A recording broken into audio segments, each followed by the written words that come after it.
नमस्कार, मेरा नाम है विवेक और हम पढ़ रहे हैं एंशियंट इंडिया की हिस्ट्री।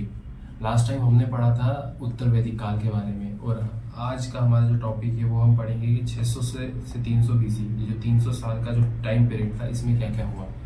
तो उत्तर वैदिक काल के बाद जो 600 से जो 300 बीसी का पीरियड था उसमें ये सब चीज़ें हुई हैं। उसमें एक पार्ट था जिसको सूत्रकाल कहते हैं।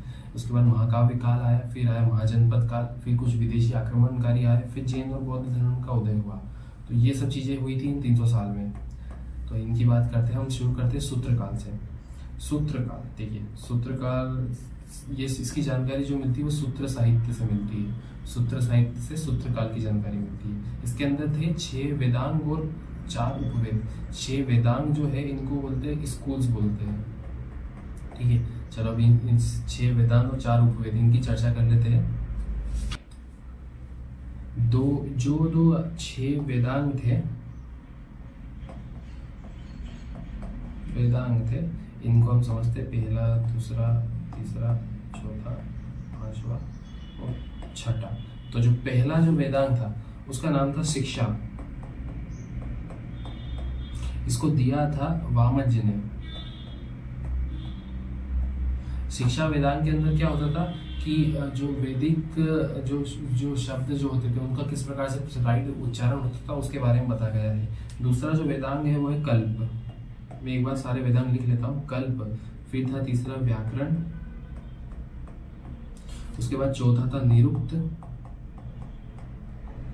फिर था छंद और जो उसके बाद था चौथा ज्योतिष। तो ये वेदांग थे। अब इनके जो राइटर्स थे जिनने इसके बारे में शुरुआत करी थी उनके बारे में देखते हैं। तो शिक्षा जो था वो वामन जी ने शुरू करा था। उसके बाद में आता कल्प। कल्प था गौतम का, गौतम ऋषि का कल्प था। इसके अंदर क्या था कि क से आते कल्प, क से आता है कर्मकांड। कर्मकांड या फिर प्रोसीजर, विधियों के बारे में बताया है किस प्रकार से विधि होता था। इसमें इसका एक 3 पार्ट है इसमें, जिसमें बोला जाता है एक शुल्ब सूत्र था और एक था गृह सूत्र और एक था धर्म सूत्र। तो शुल्ब में इसमें से बस एक ही चीज के बारे में चर्चा करूंगा जिसका नाम है गृह सूत्र। गृह सूत्र की जो रचना करी थी वो अश्वालय ने करी थी। इसके अंदर 16 संस्कार, 4 प्रकार के आश्रम आदि और 8 प्रकार के विवाह और 4 पुरुषार्थ, इन सब का उल्लेख आपको गृह सूत्र के अंदर मिलेगा। इसकी रचना जो हुई थी सूत्रकाल में हुई थी। हम इसके बारे में और आगे पढ़ेंगे। फिर आते व्याकरण। व्याकरण का जो था वो थे पाणिनि। इन्होंने जो बुक लिखी थी उसका नाम था अष्टाध्याय। उसके बाद था निरुक्त जो थे इनके कश्यप ऋषि के द्वारा था। उसके बाद छंद थे पिंगल ऋषि। और ज्योतिष जो स्कूल था वो था लगध मुनि। ज्योतिष के अंदर ज्योतिष वाली चीजें की चर्चा की गई है। छंद के हमको पता ही है, रोला, दोहा, छप्पर, जो जितने प्रकार की छंद होती है इसमें कितनी मात्रा होती है उसके बारे में चर्चा की गई है। निरुक्त जो था इसको व्युत्पत्ति शास्त्र के बारे में चर्चा बताया है कि व्युत्पत्ति किसे हुई है। व्याकरण जो है पाणिनि ने लिखा था और इन्होंने बुक लिखी थी अष्टाध्याय। इसके साथ में 2 और ऋषि थे, एक थे पतंजलि और दूसरे थे कात्यायन। इन तीनों को इकट्ठा करके बोला जाता है मुनित्रय करके संज्ञा दी जाती है। तो ये थे 6 वेदांग। और अब देखते हैं जो 4 प्रकार के जो वेद थे, उपवेद, उनको देखते हैं। जो 4 उपवेद थे वो ऋग्वेद में नंबरिंग कर देता हूँ। ऋग्वेद, फिर उसके बाद था ये सामवेद, फिर यजुर्वेद, फिर अथर्ववेद। ऋग्वेद, सामवेद, यजुर्वेद, अथर्ववेद, इनके जो उपवेद थे। ऋग्वेद का जो उपवेद था उसका नाम था अर्थवेद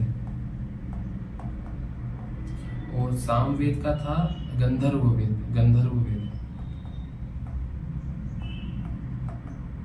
और यजुर्वेद का था धनुर्वेद